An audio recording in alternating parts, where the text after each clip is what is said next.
Chapter 13. Reflection. Chapter 13. Reflection.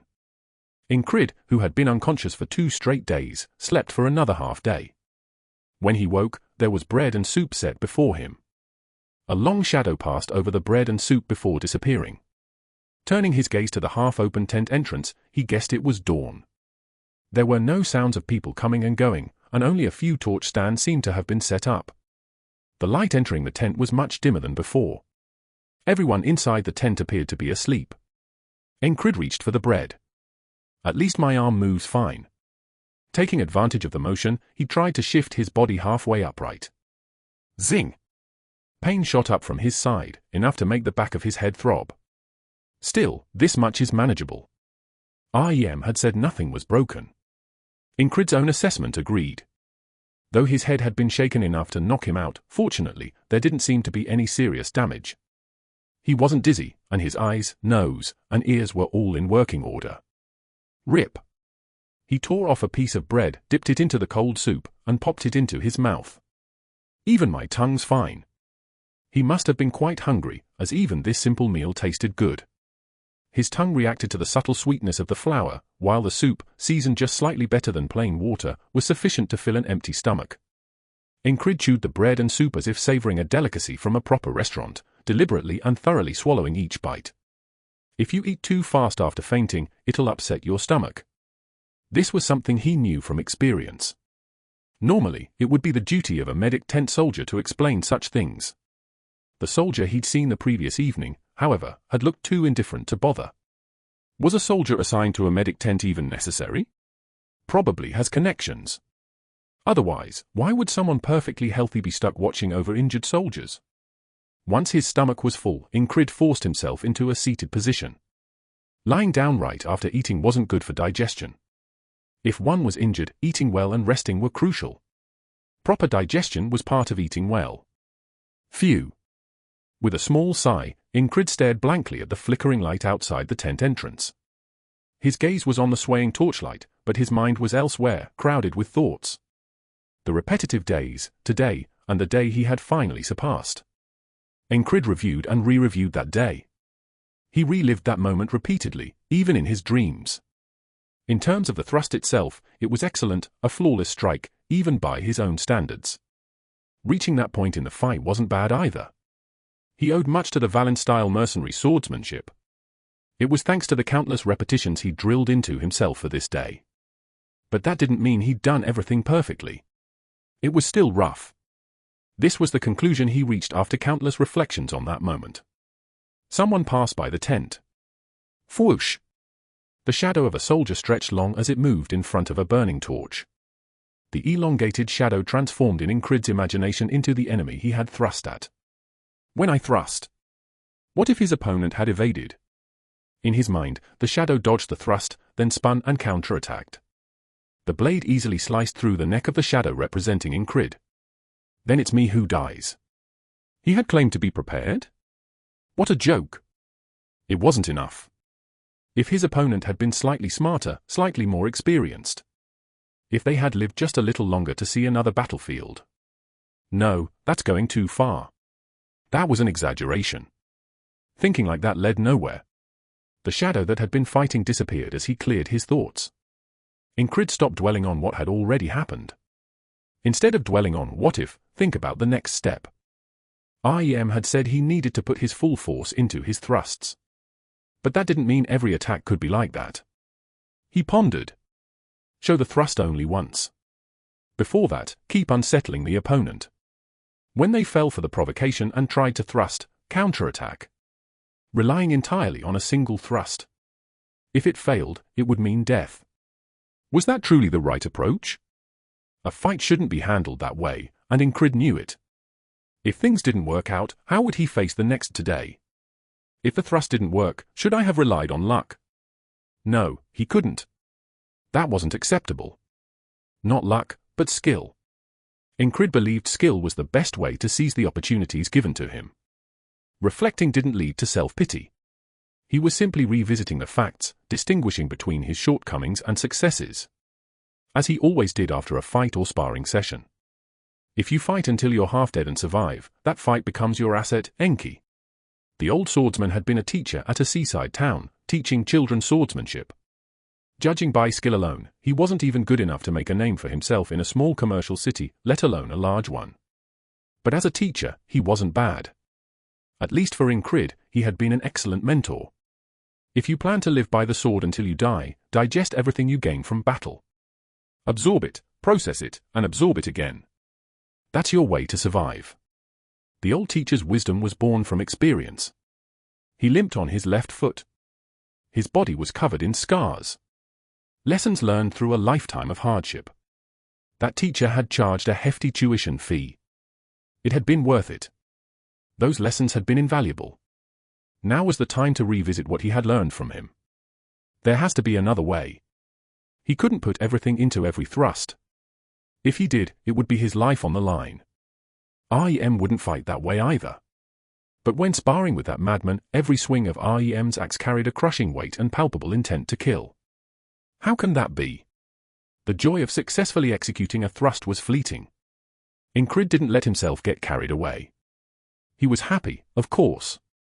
Breaking through the wall with his effort brought great satisfaction. But he didn't stop there. Naturally, Incrid began envisioning tomorrow. After the thrust succeeded, the future that had been invisible until then became clear. He reached for that future's sun and kept moving forward. What if I thrust with all my strength but not my entire intent? He was drawing closer to the answer. There was only so much he could figure out by thinking alone. That was fine. This moment wasn't all the time he had. The faceless boatman had said so. This wasn't the end. The walls would keep appearing. The boatman said it would repeat. Then he would bet his life and challenge them again. Knowing such moments would come again made his heart race.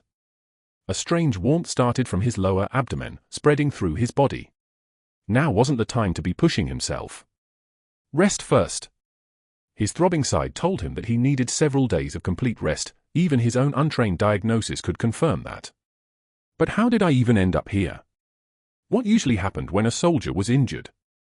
Regardless of the severity, they'd either receive treatment in their assigned barracks until they passed or, if they're lucky, they might have a physician nearby. Or, if fortune rained down in heaps, perhaps a priest's prayer could heal them. Sacred healing, after all, required a combination of luck and strong connections. It was something only the upper ranks truly had access to. But Incrid wasn't any of those cases. Which meant that someone must have intervened to bring him here. No clue who. As the occasional burp escaped him, it seemed his digestion had settled.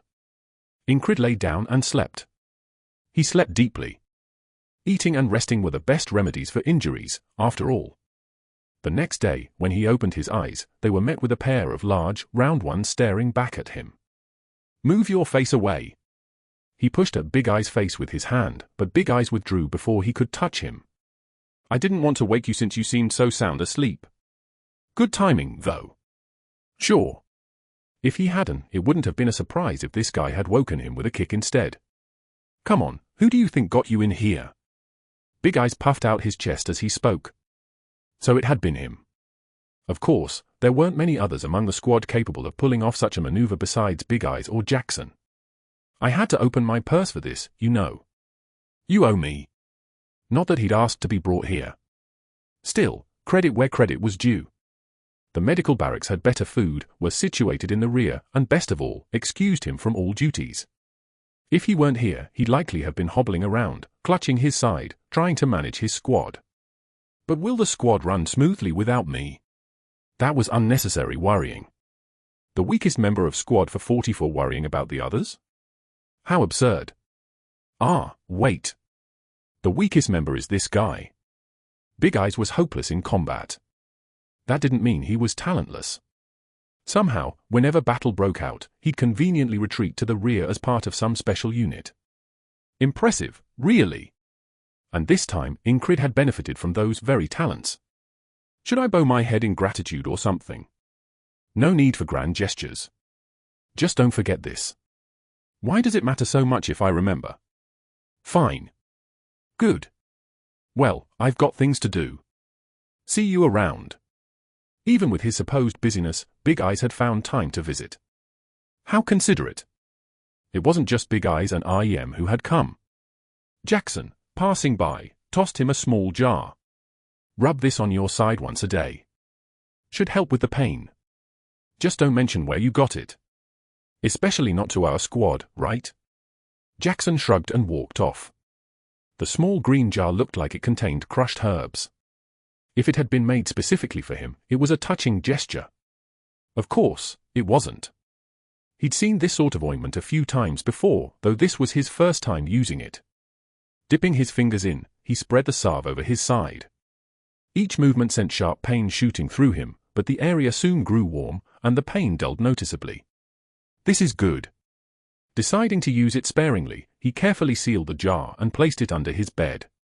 But wait, are the medical barracks near ours? Doesn't seem like a casual detour. Not that it mattered. He had the ointment now, and that was enough. More squad members trickled in throughout the day.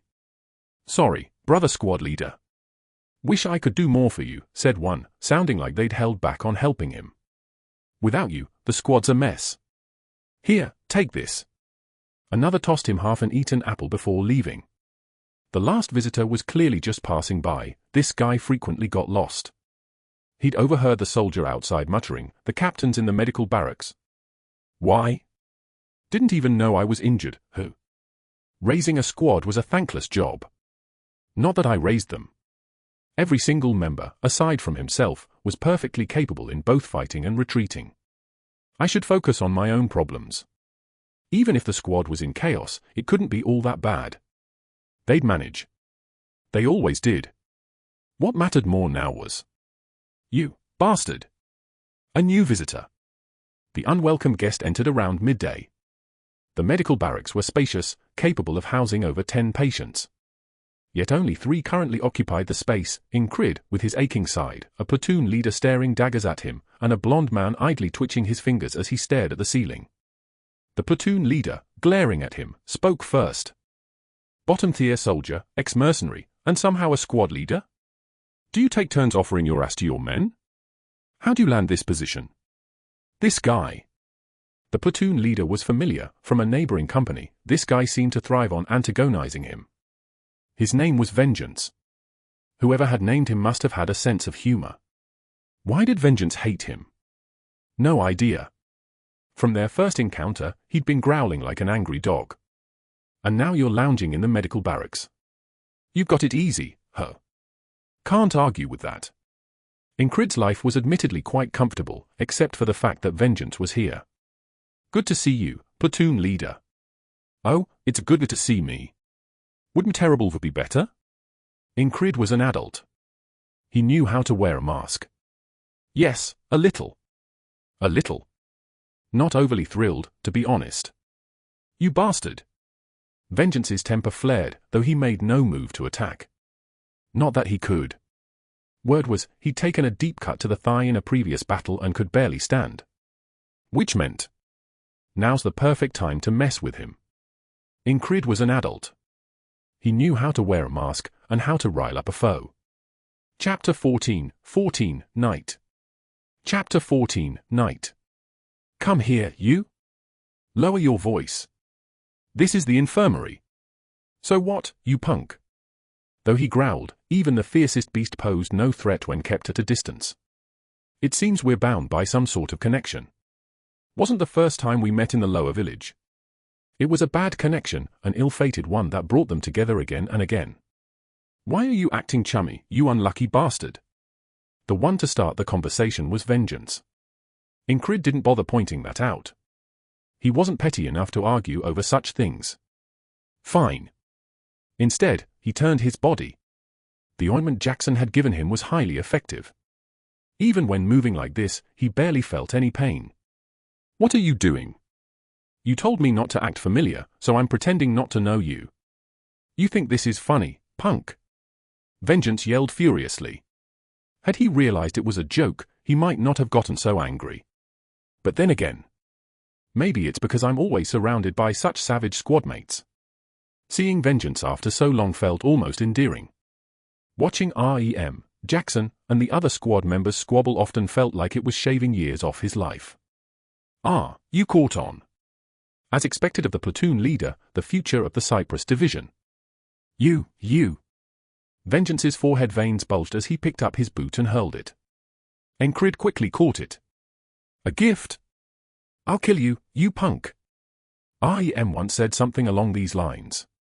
I may be pretty good at pushing people's buttons myself, but I wouldn't dare trade words with our squad leader when he decides to go all out. Holding the boot nonchalantly, Incrid's calm demeanor made Vengeance huff in frustration. And then, where ha. A soldier who had been idly passing time by staring into the air burst into laughter. It was the kind of laugh that seemed like he might lose his mind from sheer joy.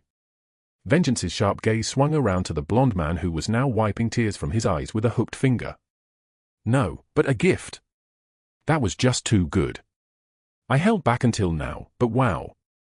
Crunch. Incrid figured Vengeance's molars would probably crack before he turned 40. Grinding teeth was bad for the gums, too. He debated whether or not to bring this up. Any further and Vengeance might lose control, blood rushing to his head, and end up memorialized as the soldier who died of rage. What's your affiliation? Vengeance's tone was calm. Instead of cursing, he asked for the other man's unit. Me? Just a passing soldier. Oh? Incrid admired the man's confidence. At least Incrid was a squad leader. This guy seemed to really be just an ordinary soldier. But that attitude. Still, the way he phrased it made it seem like he was intentionally hiding his rank and unit. And Vengeance, not being a fool, caught on. So you're saying you can't disclose your affiliation? It's not that, exactly. But yeah, I forgot my unit. The soldier part's true, though. Such carefree audacity. To Incrid, this blonde man radiated an air of nobility. Because if a simple soldier forgot his own unit, he deserved to be beaten to death. So the attitude he exuded now could only be called dignified. Crunch. Crunch. Vengeance found himself trapped, unable to act one way or the other. But instead of worrying about me, you might want to check behind you. Both Incrid and Vengeance had been focused on the blonde man. So they both turned their heads to look behind them. There was someone there. When did they? Incrid wasn't particularly sensitive, but as someone who had survived the battlefield, he had decent instincts. He usually noticed when someone approached. Yet now, he hadn't heard a sound or felt their presence. This is it? Where the fourth squad leader is? The voice belonged to a woman. Her figure was slender, her eyes sharp, and her ears pointed, a race distinct from humans. A fairy. She stared at the blonde man and spoke. Her tone was natural, suggesting she was of higher rank. Incrid raised his hand and spoke. Fourth squad leader of the 4th platoon, Incrid, at your service. Only then did the fairy woman's gaze move away from the blonde man. At the same time, a soldier guarding the infirmary tent stepped inside to add context. Yes, that's the squad leader over there. A fairy. Vengeance, seemingly shocked, finally reacted. The fairy didn't so much as raise an eyebrow, only turning her head. Does the 2nd Company teach its men to state someone's race when addressing a superior? I'm more aware than anyone that I'm a fairy. Incredible. Incrid saw in her a natural charisma that could crush someone with a single word. Apologies. I am platoon leader Vengeance of the 3rd platoon. I have a request. Yes. Platoon leader Vengeance, please keep your mouth shut while I'm here. You don't even need to answer this request. If you open that mouth, I might end up planting a knife or fist in your face. Understand, platoon leader Vengeance. Incrid didn't bother correcting her mispronunciation of Vengeance's name. Vengeance clamped his hands over his mouth, his face twitching with restrained fury. I've heard your squad has some amusing members. The fairy's gaze returned to Incrid. Yes, thank you. There was no benefit to getting on her bad side. He responded politely. Through their brief exchange, Incrid found himself wondering. Why is she even here? The conversation was entirely pointless. She praised his performance in battle, which, while accurate, wasn't noteworthy enough to warrant a visit. Yes, I survived an encounter with a frog, but it was sheer luck. Luck is also a skill. The goddess of fortune doesn't drop coins for just anyone. Thank you. She then turned to the blonde man. And you, what's your name? Well, it's Krang. As he answered, his eyes darted around, and his brow furrowed. Made that up on the spot. The name was obviously fake. I see. The fairy gave a calm response and left the tent. Vengeance, who hadn't even dared to breathe properly, finally exhaled deeply. Damn it. Oh, platoon leader. Startled, Vengeance spun around, only to realize it was just a passing soldier. You punk! The man calling himself Krang burst into laughter again. The guard at the infirmary peeked inside, baffled by their antics, and then slipped back out. Incrid looked at Vengeance and thought that at least he wouldn't get bored while he was here. Incrid reflected on the previous battle. He focused on two things as he considered his future path. To strike with all his strength without pouring all his heart into it. It hadn't even been a day since he found a clue, and already, his body itched to act. Yet, he couldn't exert himself immediately, his side still ached. The only training he could manage was grip strength exercises. Incrid worked on his fingers and forearm muscles. At a glance, it might have seemed foolish. The body is the foundation of all techniques. Even the smallest leaf has weight, and even a drop of water can pierce stone given enough time. Thus, this seemingly insignificant effort would bear fruit in the future. Incrid believed this wholeheartedly and had built his tower of discipline on such a foundation. You're working hard, who? It was Krang. 2 days had passed since the company commander left. Other than reflecting on the fight and his grip strength training, Incrid did nothing. He focused entirely on resting. After all, rest was important too. The only thing that had changed was Krang, a half-crazed soldier who introduced himself and claimed to have forgotten his affiliation, loitering around him. Why are you so intense? Krang spoke casually to everyone, including Incrid, and even to Vengeance. I'm a platoon leader. Show some respect to your superior. He even teased Vengeance, which made it clear he wasn't recovering from injuries here. It seemed he had considerable skill as well. His playful steps near Vengeance, always evading capture by a hair's breadth, made that apparent. What? Since the other was just a soldier, Incrid responded informally. All you do is clench and release your hands all day. Other than that, you just stare into space like you're lost. What are you thinking so hard about? And why are you so focused on clenching your hands? He was curious, like an 8-year-old. But it wasn't particularly annoying. I'm a bit bored too. Teasing Vengeance only worked a couple of times. Having someone to talk to, even for small talk, was a good way to fend off boredom. This is grip strength training. As for staring into space, I'm reviewing the mistakes I made in the last battle. Why bother doing all that? Why? So I don't die in the next battle. Never seen a soldier go to such lengths just to survive. Then, have you seen any soldier like that live a long life? Him, a few. What kind of life had this guy lived? Incrid suspected Krang was playing some civilian's game. Not that it changed anything. If the other wanted to engage in such things, Incrid could humor him. It didn't cost him anything. He didn't envy others for having what he lacked. If he had, he'd have driven himself mad long ago over someone's talent with a sword. But Incrid didn't. He had his path forward, and the joy of growth fulfilled him. I just need to practice my thrusting technique more. Full power strikes still required training. The heart of the beast remained one of Incrid's pillars of strength. 1 step forward. 1 step every day. Even if today didn't repeat, the path wouldn't change. Of course, not everything stayed the same. What do you want to become? Krang asked. It reminded Incrid of when REM had asked him the same. The memory surfaced. Why does it feel like that was so long ago? That day no longer existed. It had vanished because Incrid had died. The playful ambition he had once spoken of disappeared just as likely. If he opened his mouth to speak of the future or dreams now, would today disappear again? It wouldn't. Even if dreams were devoured and shredded by reality, traces remained. Traces, yes, just traces lingered around his heart. He used to think that. But now? Are only traces left? Incrid looked at his hands. His palms were rugged, marred with calluses that had formed, burst, and scarred over many times. The hardened skin on his fingers would likely never fade. It was the proof of his efforts. Is that really all? He asked himself. And found the answer. It wasn't. It couldn't be. Even during the times when all that remained were traces, Ingrid had never given up. To be a knight. A lower-class soldier from a third-rate mercenary background. At best, a squad leader. It was a meager position with little skill to boast of. Yet he aimed for the summit, knighthood.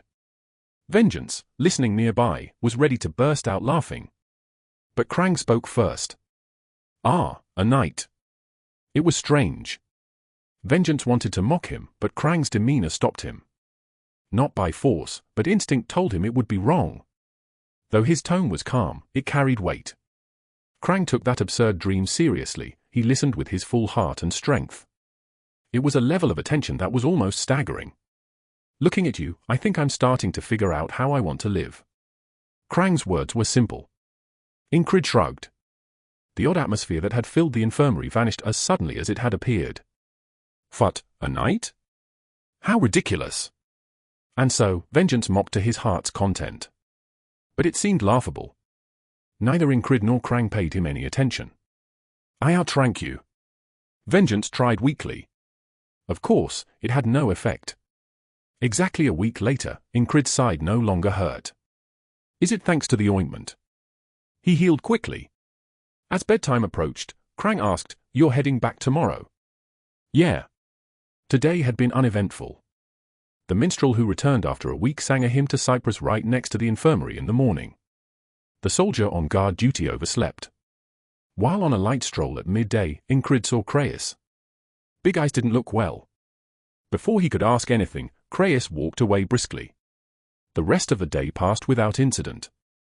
As infirmary patients didn't stand watch, Ingrid had been able to rest thoroughly.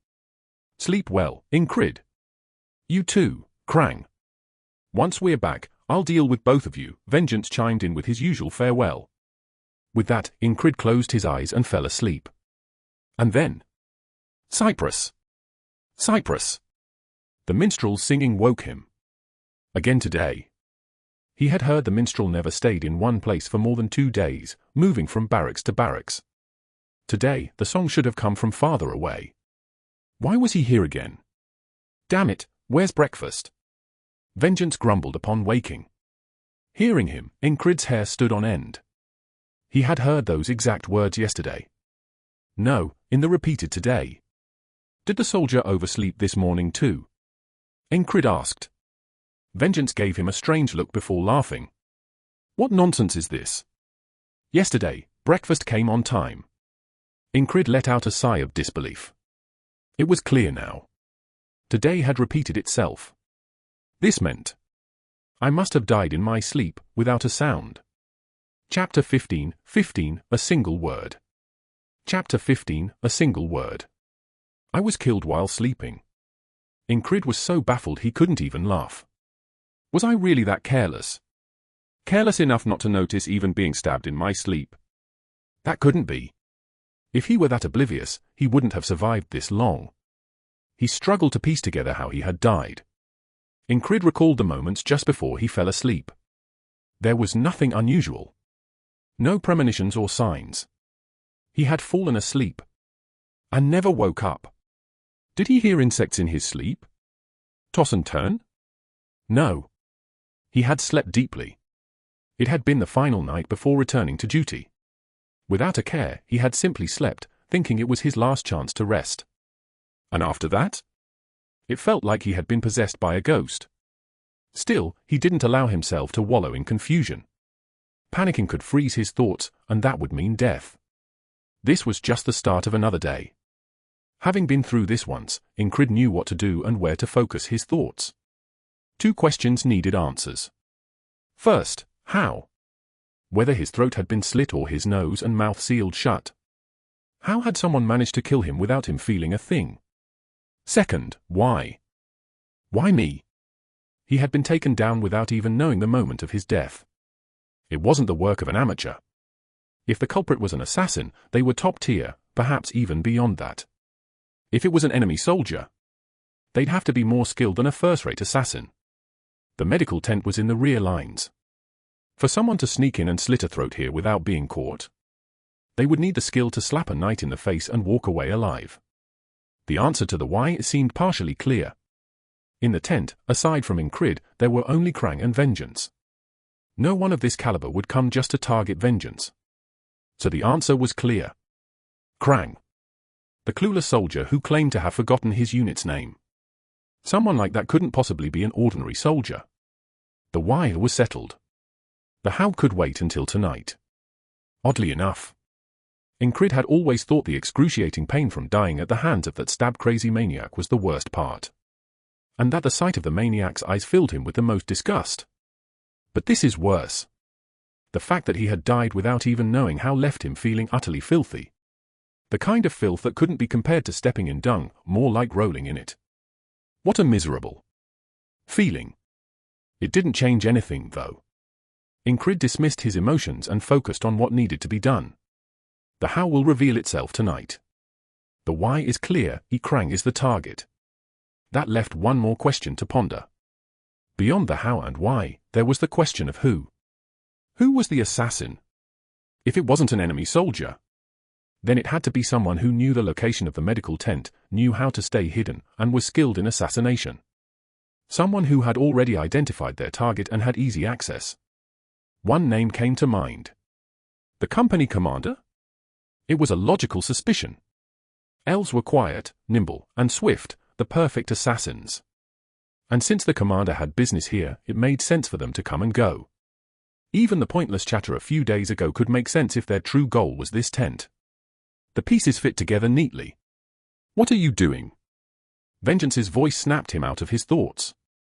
Incrid reflexively replied. Thinking. Thinking?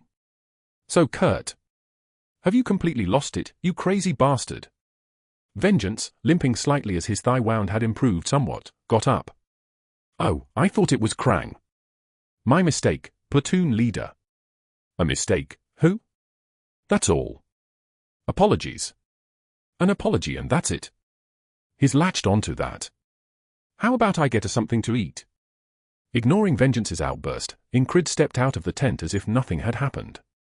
Behind him, Vengeance's shouts and Krang's lazy reply, "I'm not hungry," echoed. Despite having died because of Krang, Incrid didn't resent him.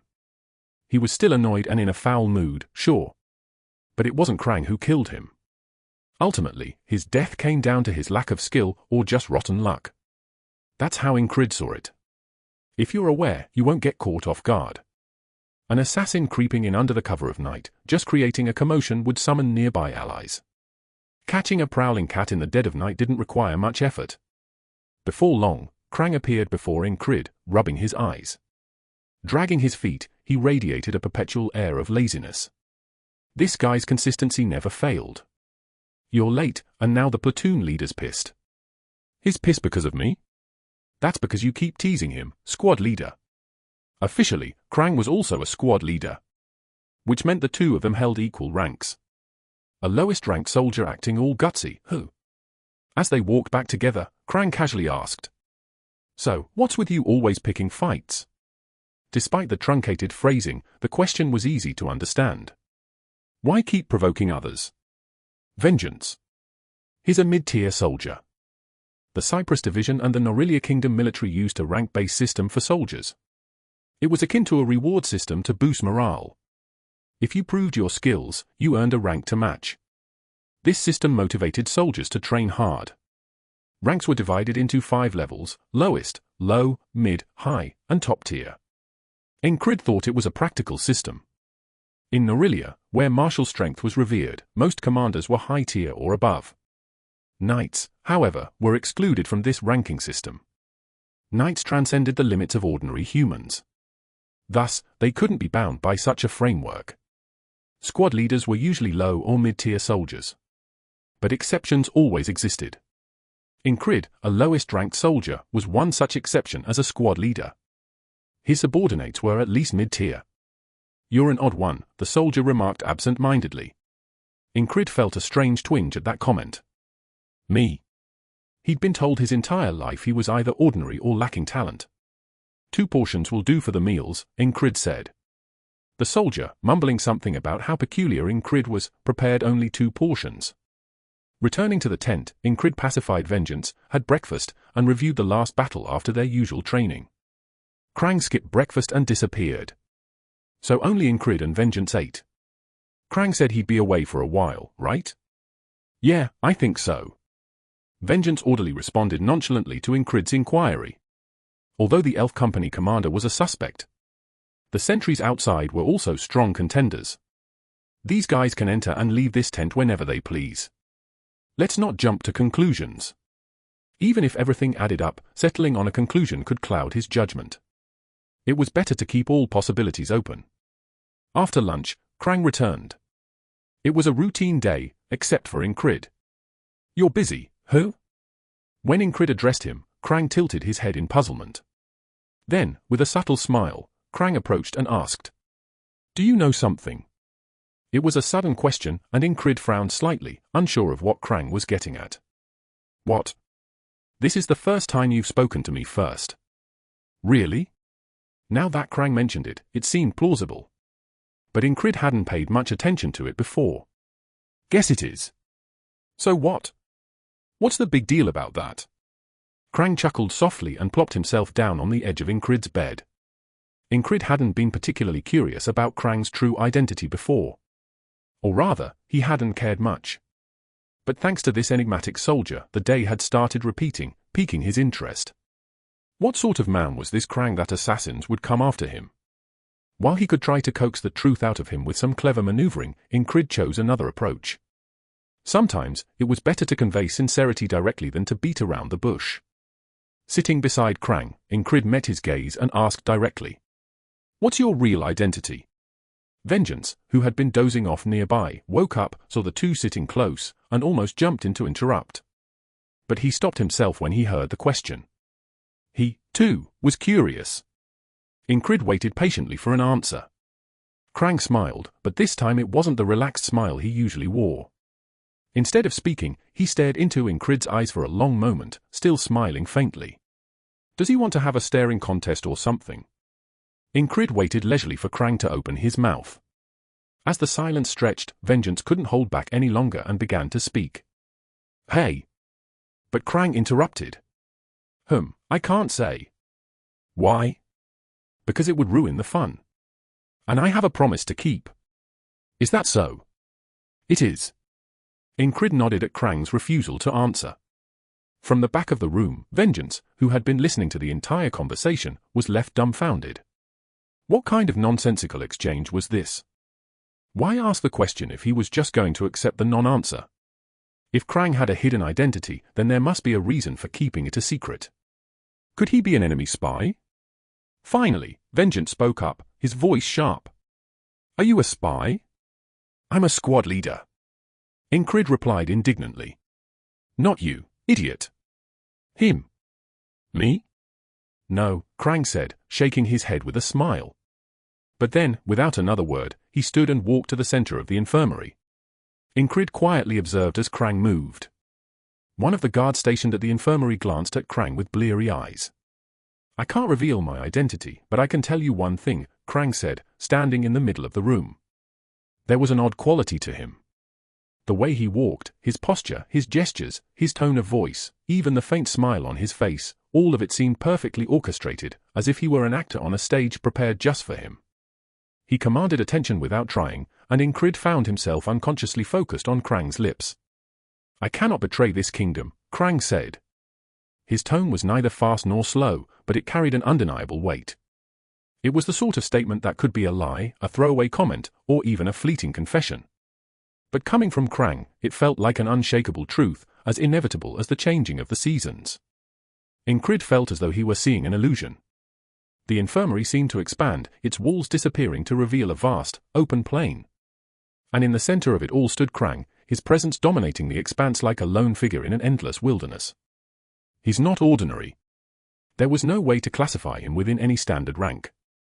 A knight? No, even the skill of a knight couldn't explain what Incrid was witnessing. It was instinct, a gut feeling. Krang was no knight. Well, if you don't trust me, that's fine, Krang said, his voice light. The illusion vanished. The infirmary walls returned, and Krang appeared as he always had, his presence no longer larger than life. But if you do trust me, I'd appreciate it. I think I have to, Incrid replied. Do you? Yeah. Because you said it like you meant it. Ingrid couldn't fathom Krang's true identity. But in the end, it didn't matter much. All that mattered was stopping the assassins. Vengeance, who had been holding his breath, let out a long sigh. He started to say something to Krang and Ingrid but stopped himself. Damn it, he muttered, turning away.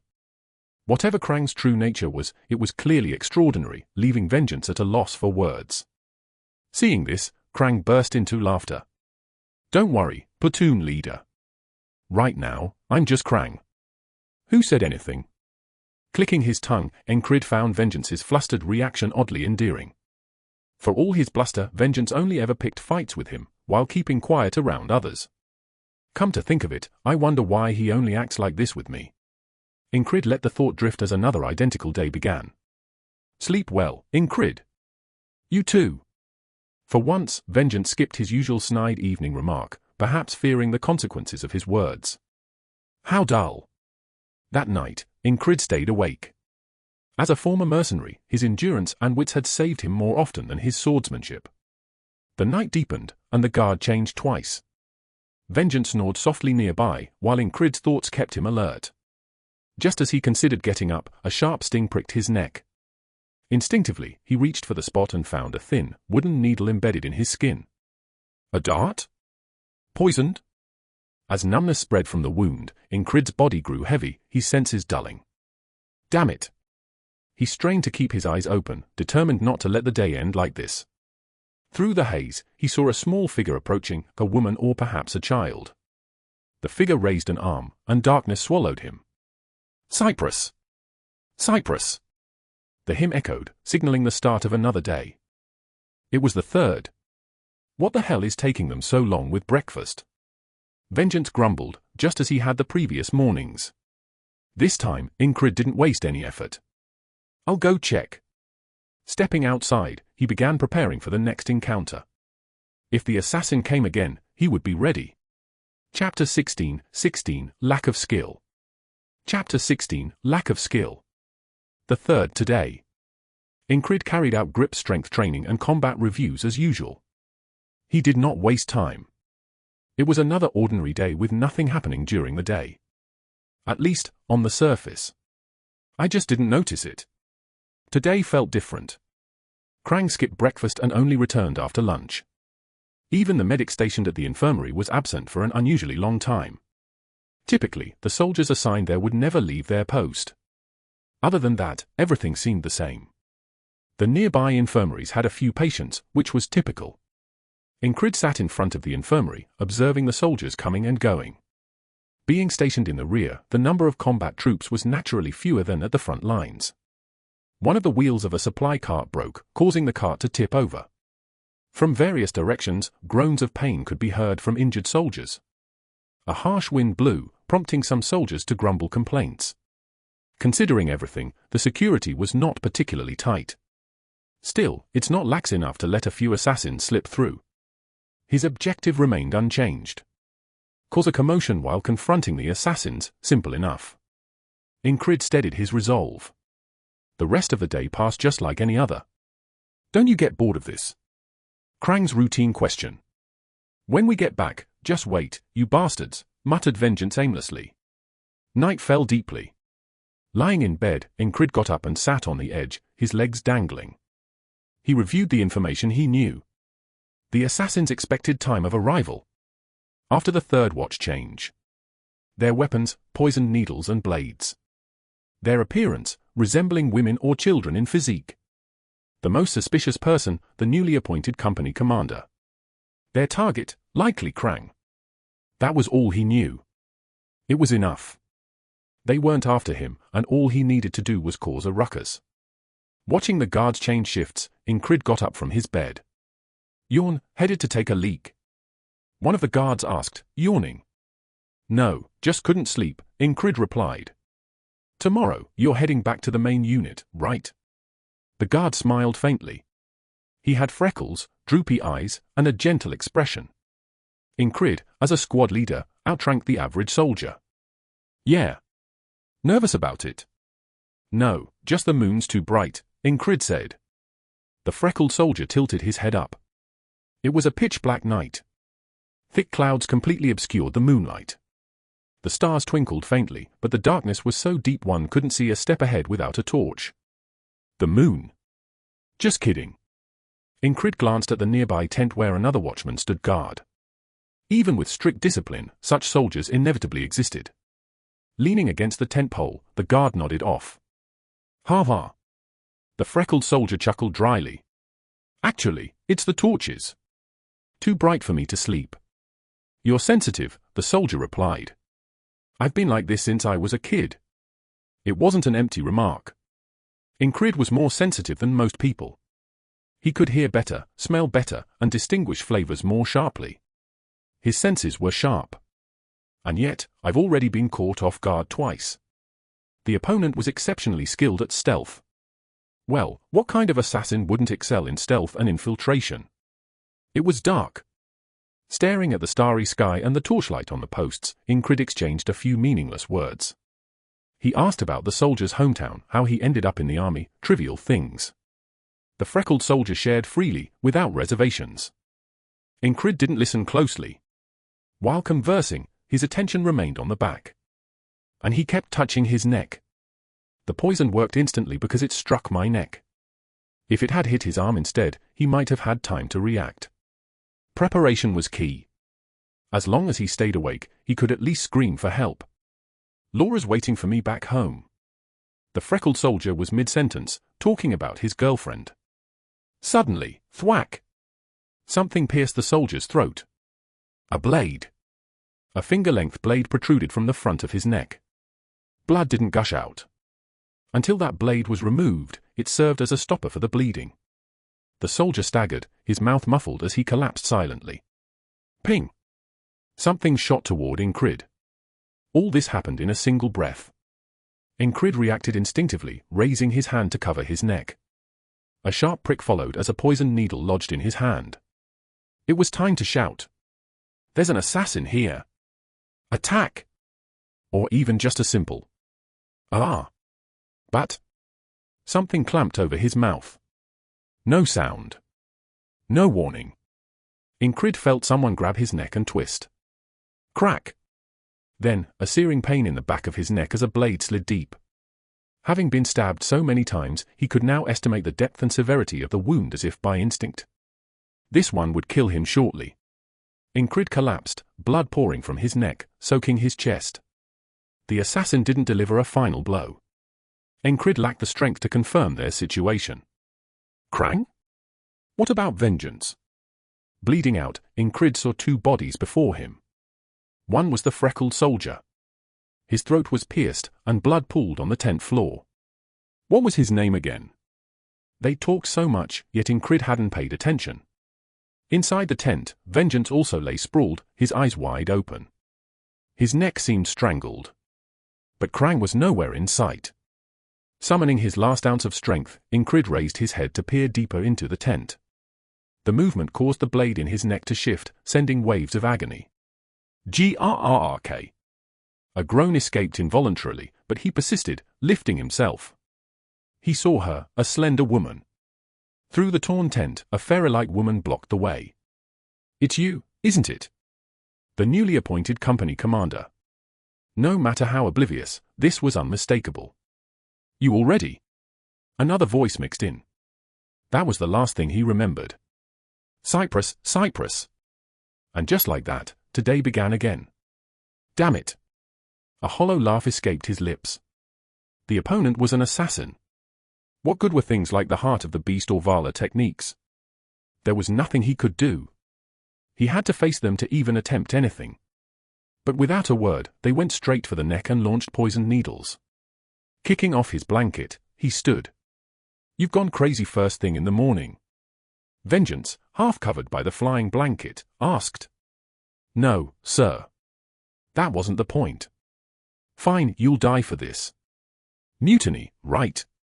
Ignoring Vengeance, who was struggling to rise, Ingrid stepped outside.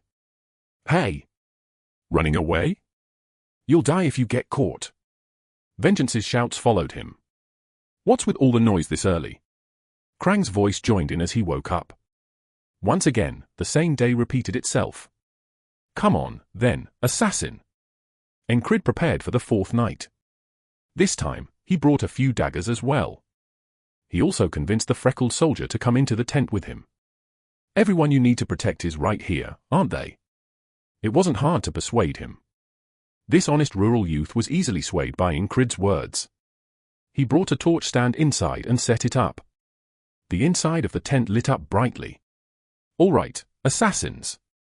Let's see if you can operate in such a well-lit place. It turned out they could. He didn't even notice when they sneaked in, nor how they approached so close. An assassin suddenly dropped from above with a thud. The shadow that fell landed needles tipped with poison in both the freckled soldiers and Encrid's necks. Right before he died, Encrid saw the tent being sliced open with a clean swipe. A white blade. A dark silhouette beyond it. The light from the torch inside illuminated the face of the figure. It was the newly appointed company commander.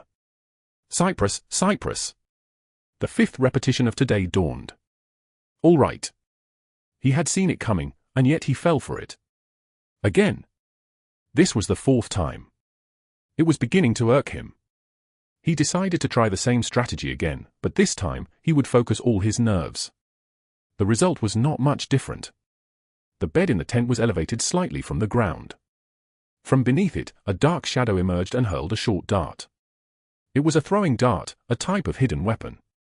The dart tip was coated in poison. A deadly venom.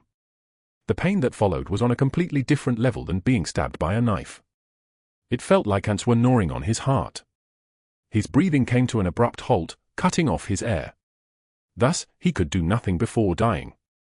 The sixth repetition of today was much the same. Occasionally, there were minor changes. Right before his death, he heard the assassins muttering something. You, ho! You! This is W.A. Fair.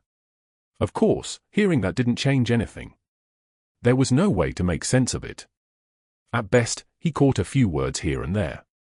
Even when he tried to piece it together, it didn't make any sense.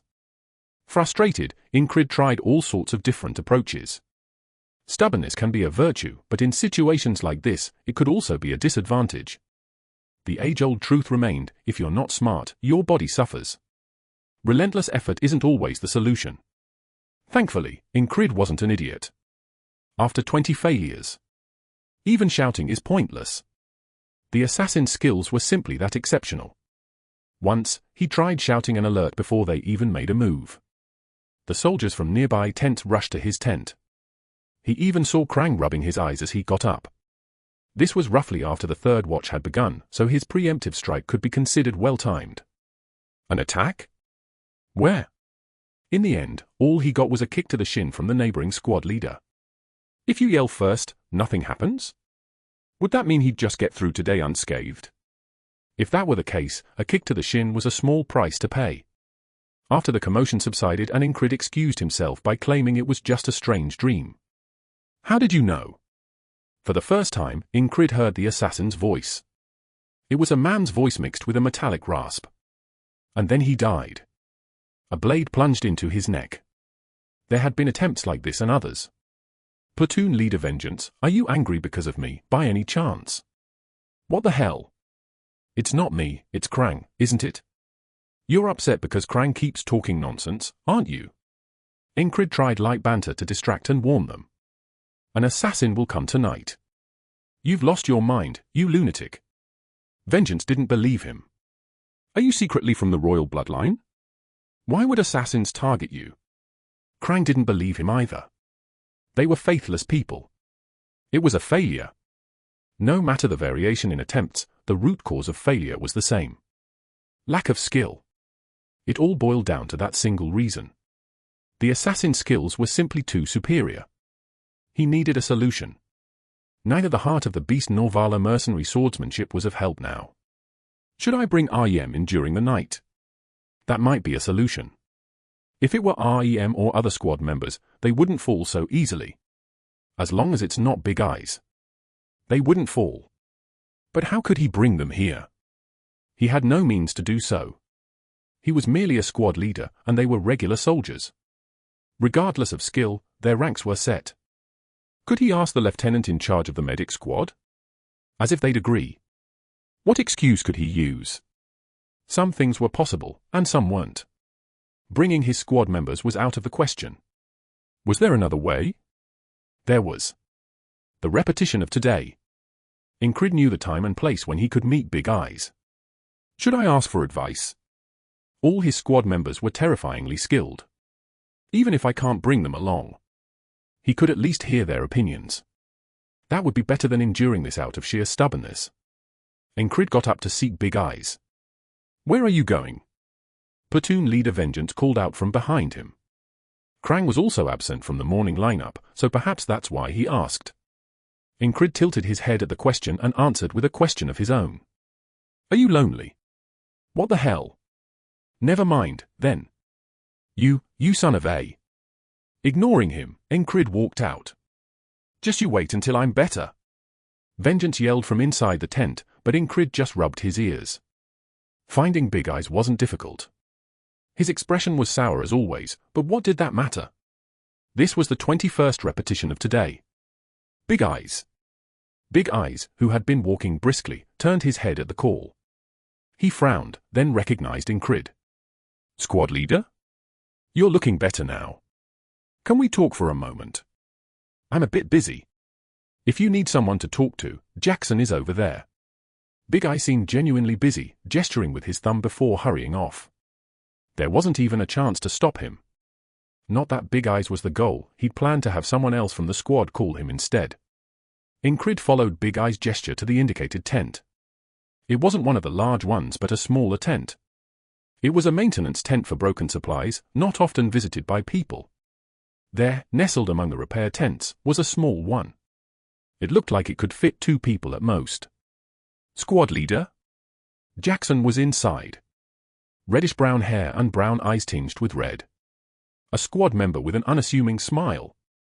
And according to REM's evaluation, the guy most likely to have a filthy backstory.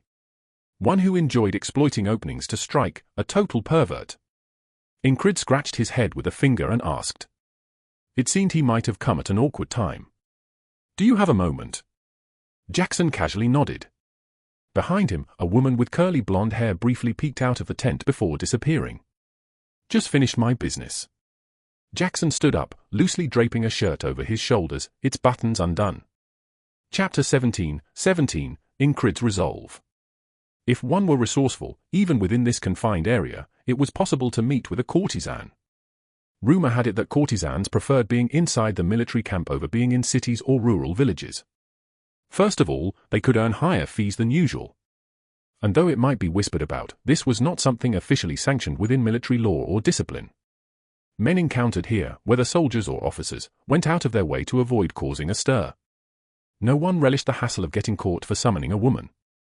Thus, this place was practically a goldmine for the women. Even so, it's quite the skill, really. After all, not everyone can do this, no matter how much they might want to. Big Eyes must have arranged it. Man, that's impressive. Really impressive. Well, there's no need to live frustrated if you don't have to, right? Not wrong. If you can, there's no harm in indulging.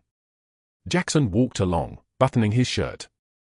The woman left behind in the barracks was likely just a business transaction, he didn't even glance back. A faint red kiss mark was visible through the shirt he fastened, evidence of a heated encounter. Jackson's reddish-brown hair fluttered slightly in the breeze. He had a strangely appealing look, not particularly remarkable, but undeniably attractive. Yeah, it's no wonder women gravitate toward him. What's the matter? Jackson turned to Ingrid, asking casually. As usual, his demeanor was easygoing and unassuming. Jackson, a member of the squad. REM's assessment of him, a deviant who enjoys exploiting vulnerabilities. For a moment, Ingrid recalled Jackson on the battlefield. If REM resembled a rampaging beast, Jackson. Not quite. Ingrid had never truly seen Jackson in action. Apart from what REM said and a fleeting image of Jackson stabbing an enemy in the back with a spear. That was all. Still, it was possible to infer his skills. Even REM, who often sustained minor injuries, couldn't deny Jackson's near-unblemished record. He rarely got hurt, and when he did, it was barely anything. You're not planning to fight properly. Occasionally, REM would growl these words at him. When that happened, Jackson would mock REM openly. "I'm not the type to relish the sight of blood. If you don't enjoy it, just get lost or don't stick around here, you sneaky bastard. That's none of your business." "Fine. Should I split your head or your torso first? Before that, I'd leave 2 thumb-sized holes in your heart." And that's where the exchanges ended. Ingrid would step between them, REM, bleeding from his forearm with his axe in hand, and Jackson, quietly rising from his seat. "If you're so eager to kill each other, why not take it to the enemy side? Why here?" Though they would glare at each other like they wanted to kill, they never actually fought. Verbal spats didn't escalate when Ingrid physically placed himself between them. How many times had he broken up his squad members like that? REM called Jackson a sneaky alley cat. Jackson called REM a deranged savage. Ingrid had also seen Jackson use a scavenged spear to stab an enemy in the back. Even after being stabbed, the enemy couldn't pinpoint Jackson's position. While looking around, they were tripped by a crouching Jackson, sending them sprawling with the spear still lodged in their back. That vivid image lingered in Ingrid's mind. Curious about how Jackson pulled it off, he once asked during a quiet moment. Their focus was entirely on the front. That's why it worked. Jackson's explanation was succinct. REM, on the other hand, was generous in sharing his knowledge. But the same couldn't be expected from Jackson. Still, Ingrid didn't give up easily. "Squad leader?"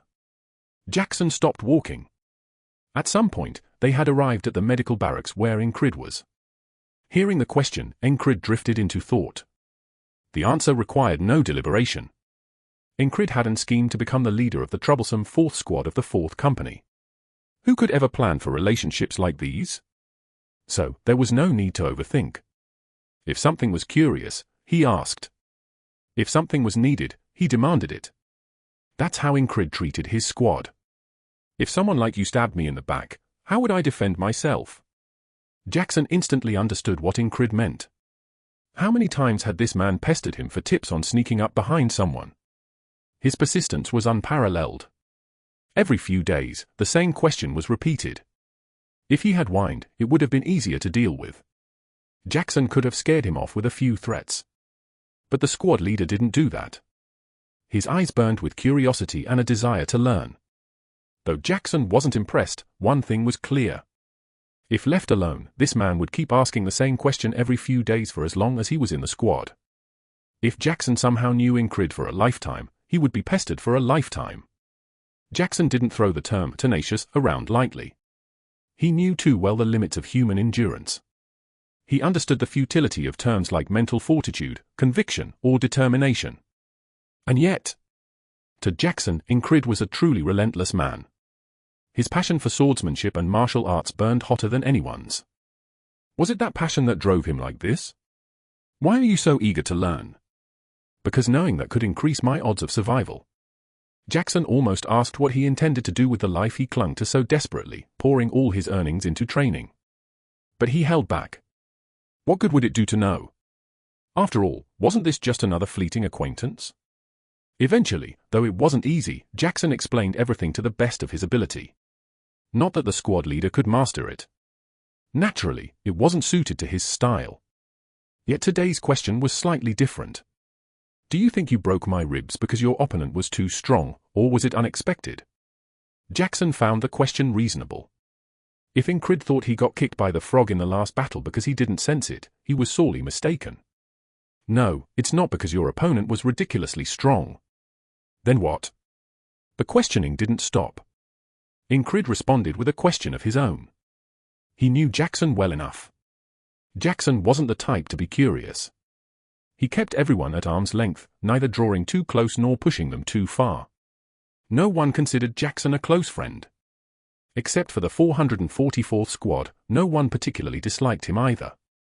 Jackson stood up, loosely draping a shirt over his shoulders, its buttons undone. A suitable distance, this was Jackson's usual demeanor. Asking such questions might have felt awkward to him. However, Ingrid knew that posing questions this way would compel Jackson to answer without pressing further. Their dynamic hadn't been deliberately shaped, but through their interactions, Ingrid had become well acquainted with the responses and stances of those around him. "No, not at all. If someone tries to stab you with a spear from behind, you just have to notice first. As expected, Jackson's explanation was terrible. Though REM claimed he was bad at explaining, compared to Jackson, REM could easily pass as an esteemed fencing instructor. Fortunately, Ingrid had met and learned from a variety of instructors over the years. Some were better teachers than practitioners, while others, despite their competence, were terrible at teaching. From every teacher and every moment, Ingrid extracted his due. Thus, he had an abundance of ways to learn effectively. How do you notice first? Ingrid asked. Always keep an eye on your surroundings. What if you're attacked despite that? Check more often. You can't just turn your head all day, can you? If you're the squad leader, you can. No, that's impossible. Sometimes, Ingrid thought Jackson was some kind of weirdo. Unlike REM, who joked around, Jackson was completely serious. Through experience, Ingrid had learned the best way to respond, a firm refusal. Perhaps this decisiveness influenced Jackson as he scanned their surroundings before casually moving to a pile of supplies stacked beside the medical tent. He perched himself atop the pile, leaning slightly against a nearby tent, and said, "This might take a while." "Well, today's already a long day," Ingrid replied. At least until bedtime, he had plenty of time to spare. "You should eat, though, right? Missing one meal won't kill me. I'll even take over your meal duty for life, well, as long as we're in the same squad." It was a promise that would disappear after today. Ingrid often made such fleeting promises. "If you're joking, it's not very funny," Jackson remarked. Amusingly, everyone in the 444th squad hated tasks like dishwashing and meal duty the most. They all preferred battle over those chores. Why? Because they hated preparing meals for other squad members and cleaning up after them. They were all equally crazy, but there was much to learn from them. At least on the battlefield, their teaching was unparalleled. If Jackson couldn't address this issue, Ingrid figured he'd spend this time focusing or seek advice from REM or another squad mate later. A soldier who left no traces on the battlefield, whether Jackson's skills were truly exceptional, Ingrid couldn't say for sure. He had never witnessed them firsthand. However, conclusions drawn from Jackson's results spoke volumes about his prowess. REM's attitude toward Jackson was evidence of his skill. So, there must be something worth learning, even if it didn't help immediately, it might be valuable later. The heart of the beast? That hadn't been useful from the start, had it? "I don't have time to waste on empty words," Ingrid said. "Didn't you just say you have all day?" "That's a different matter." "Fine. You'll keep your promise, right?"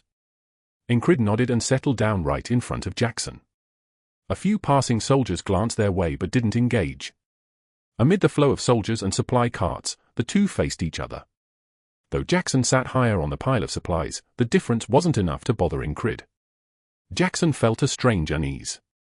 Ingrid had plopped himself down on the ground and was now looking at him. With the gravel and uneven rocks beneath, it must have been uncomfortable. Not to mention the dust kicked up by passing carts, yet he seemed unfazed, entirely focused on Jackson's words without a hint of doubt. The sincerity in Ingrid's gaze prompted Jackson to speak. "Humans have 5 senses.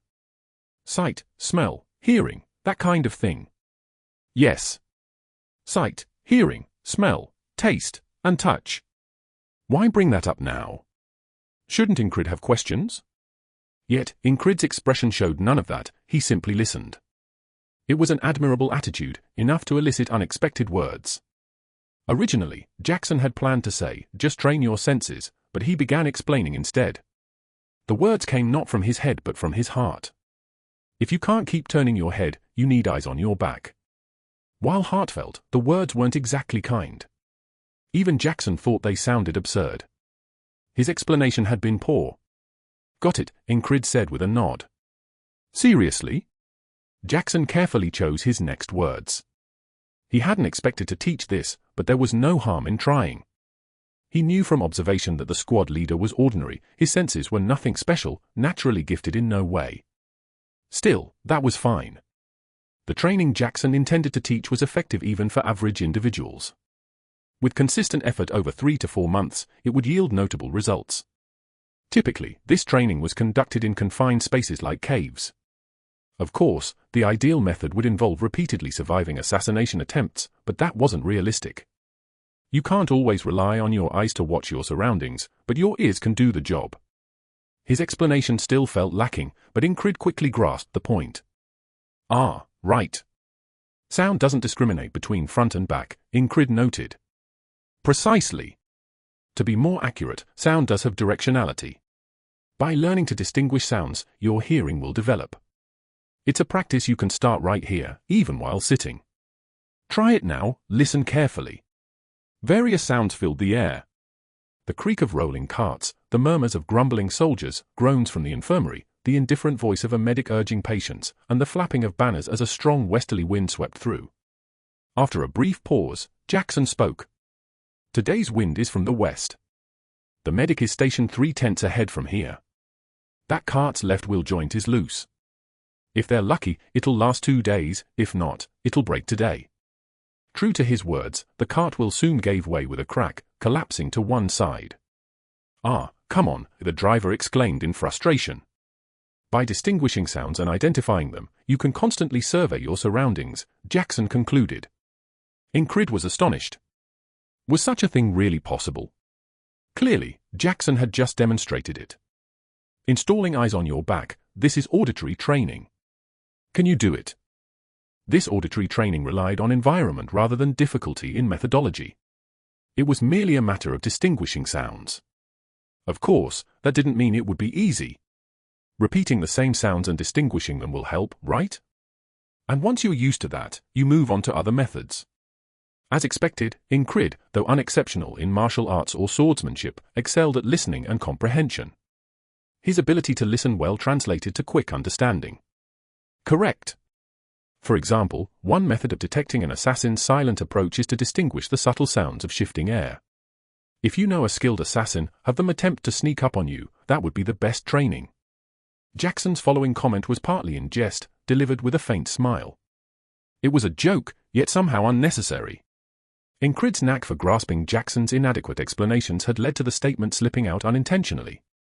It seemed like a notion irrelevant to Ingrid's life. Yet, is that so?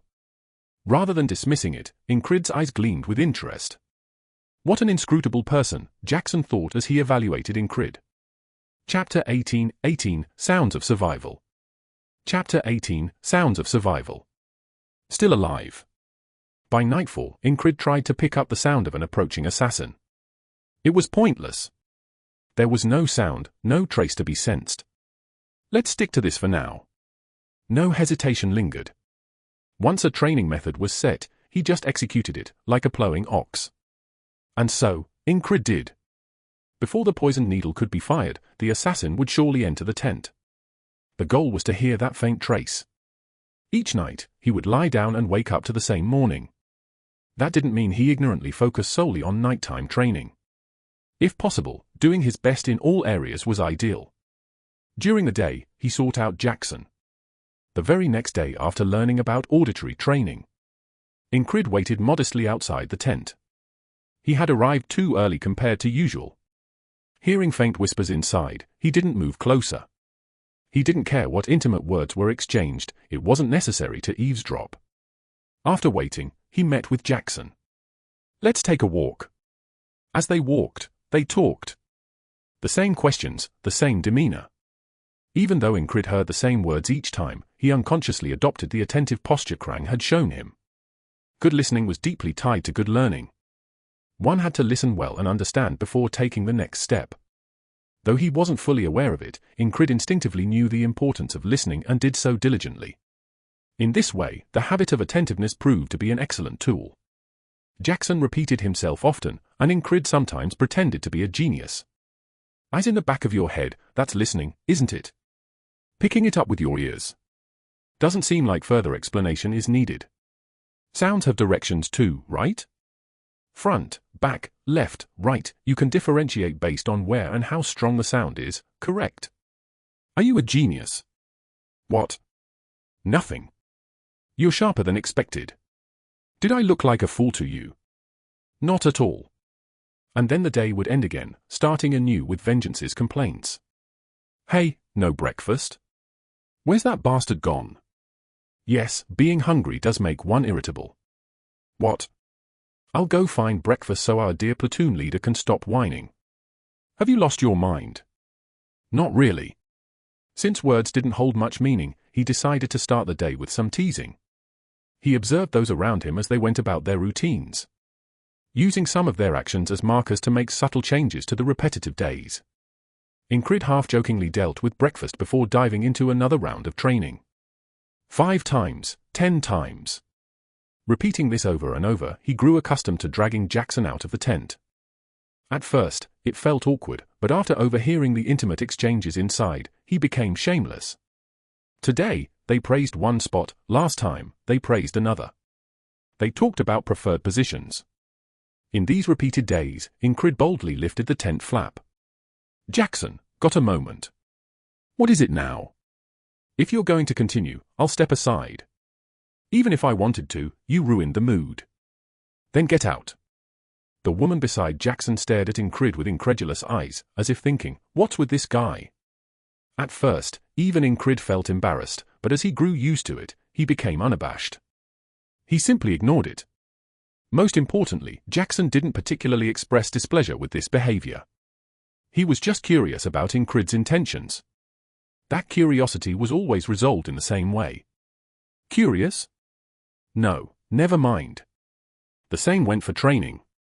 As Ingrid became more adept at hearing sounds, Jackson raised a question. Have you learned this before? My grandfather taught me a little as a child. Ingrid was a war orphan. He had no grandfather, let alone parents. I see. Jackson let it slide, even with such a flimsy excuse. Ingrid always spent his days meaningfully. When practicing thrusting techniques, moving his body was his focus. Now, sitting still was the task. There were results. Though slow, Ingrid made steady progress. Let's follow what I've learned. If a full step wasn't possible, take half a step. If half a step wasn't possible, take a quarter step. And if even that was impossible, start with wiggling his toes. After repeating the same day for about 20 times. I hear it. He could hear the wind brushing against feathers. Creak. He could hear the unpleasant sound of a carriage wheel. It was like the broken gears of a damaged spring. A breaking sound. Sounds came in different types. Some carried information as if speaking. For example, the sound coming from a flag did so.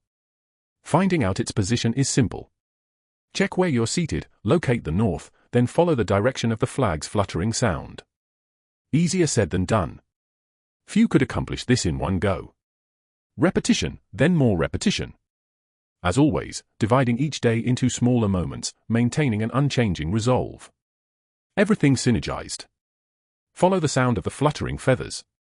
Based on his seated position, he could discern the direction of the wind. It wouldn't be particularly practical in everyday life or on the battlefield. After all, one could sense the wind's direction from where they sat. But identifying it solely through sound carried its own significance. He could distinguish voices of intent, gauge their volume, and measure distances. If mastered, this could be quite useful in battle. Come to think of it, Jackson always managed to avoid dangerous battlefields.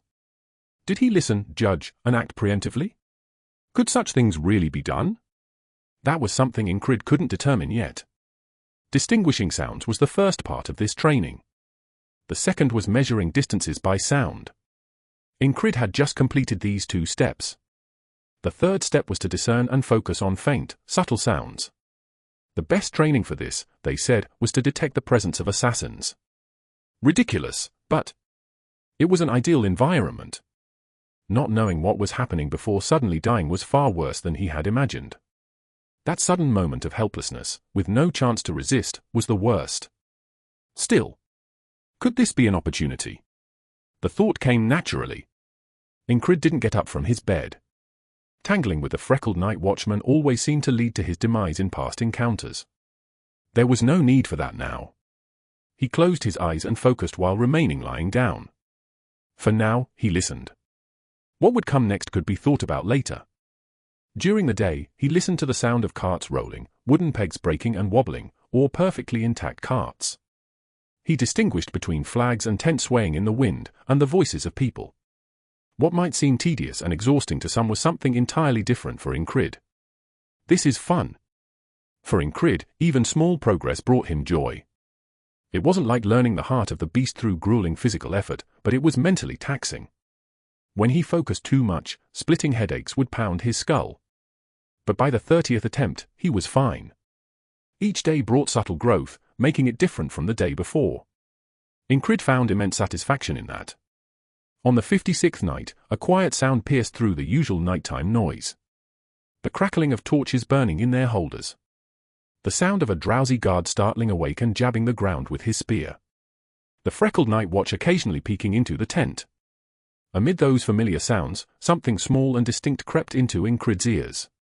A faint, whizzing noise like air escaping. I heard it. It was different. Ingrid's trained ears caught the subtle variance. The moment it reached him, he rolled to the side without hesitation. I dodged it. Initially, his plan had been to dodge and then shout for help. But he couldn't. A sharp hiss cut through the air behind him. There was no time to reach for the dagger hidden in his clothes. He rolled forward again. Hisses, whooshes, and faint rustling noises filled the space. Relying on the direction of the sounds, Ingrid narrowly avoided the relentless attacks, though one blade nicked his thigh. That was lucky. If his timing had been slightly off, his thigh would have been slashed. And against an opponent using poisoned needles, even a graze could be fatal. Ingrid kept rolling and dodging, relying on the heart of the beast. Despite the repeated close calls, his heart stayed cool and steady. There was no need to panic. If all he needed to do was listen and evade. I can manage. By abandoning counterattacks, he could continue to dodge. A blade slashed vertically, aiming for his back. The intent was clear, to force a graze at least. Ingrid rolled toward Vengeance's cot, ramming his shoulder into it. Thud. The impact sent a sharp jolt through his shoulder muscles, but Vengeance remained unconscious. Poison. The squad leader wouldn't wake up, likely due to some paralyzing or sleep-inducing toxin. Tough bastard. This time, the assassin muttered under his breath, their urgency evident as they clicked their tongue and stepped forward. Though Ingrid's breath came in short gasps, his response was swift. The assassin thrust a knife with their right hand while hurling a poisoned needle with their left. It was a near-flawless strike. But Ingrid, despite his labored breathing, reacted quickly. He evaded the knife and used Vengeance's arm as a shield against the needle. Thud. The needle lodged in Vengeance's forearm. The assassin hesitated, their confidence shaken, giving Ingrid a chance to roll toward the tent's entrance. His heavy breathing had been a ploy. This is the Valen mercenary style, feigned vulnerability. He'd baited his opponent into thinking they had an easy opening, then exploited their reaction. It worked perfectly. As he rolled, Ingrid used the momentum to half-rise and made for the tent's exit. The assassin lunged at him. That too was a feint. Instead of the entrance, Ingrid turned toward the tent's wall, drawing his dagger to slice through it. If he could cut through and escape, victory would be his. But... rip! The tent wall was slashed from the outside before he could act. Through the torn fabric, glowing green eyes emerged. "You're a bit late," came a voice. It was the Fairy Company commander, the mastermind behind the assassination. Reflexively, Ingrid attempted a thrust. Though he held only a dagger, his countless drills had made the motion instinctive. Pivoting on his left foot, he twisted and extended his right arm like a spear. The Fairy commander's glowing eyes narrowed as they stepped inside, deflecting the thrust with a casual motion of their right hand. Clang! The trajectory of the dagger was disrupted, and the commander kicked Ingrid's supporting leg. The world spun as Ingrid hit the ground. What followed was inexplicable. Click! The commander yanked Ingrid's cloak, using it as a shield. Thud thud thud. Poisoned needles embedded themselves in the fabric. "You okay?" Through the confusion, Ingrid saw Krang crouching just outside the tent. "A guard, who?" The assassin's voice wavered, betraying their unease. "Assassinations leave a foul taste in my mouth," the fairy commander remarked, letting the cloak fall. Ingrid struggled to process the scene. Not an assassin? She was here to protect, not kill. So, the face he saw during his near-death moment had been an ally arriving late? "You don't seem hurt." Just startled, Ingrid replied to Krang, turning to assess the situation. The assassin, now aware of the fairy commander's presence, shifted their weight backward, clearly preparing to flee. The commander made no move to stop them. Moments later, the assassin slipped out of the tent, their steps eerily silent even as they ran. "Well, this is awkward." Krang chuckled as he entered the tent. The commander dragged the unconscious freckled guard inside, dumping him unceremoniously on the ground. They glanced at Vengeance's still form before turning to Incrid, their glowing green eyes locking on him. A brief silence. Then, tilting her head, the fairy commander spoke. "You're alive?" Her tone carried a hint of surprise.